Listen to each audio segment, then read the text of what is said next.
ഒരു വ്യക്തിക്ക് കർത്താവിനോട് സ്നേഹവും ഭക്തിയും ഉണ്ടെന്നുള്ളതിന് 3 അടയാളങ്ങളുണ്ടാകും. അങ്ങനെയുള്ള വ്യക്തികളുടെ കൂടെ നിരന്തരം കർത്താവിൻ്റെ സാന്നിധ്യമുണ്ടാകും. 1, എല്ലാ ദിവസവും രാവിലെ തന്നെ കുർബാനയ്ക്ക് പോവുക.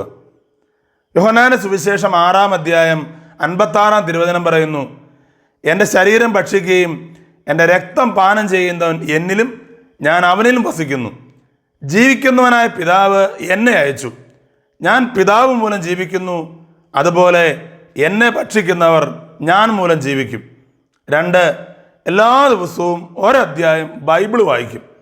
ബൈബിൾ എന്ന് പറയുന്നത് കർത്താവ് നമ്മോട് സംസാരിക്കുന്നതാണ്.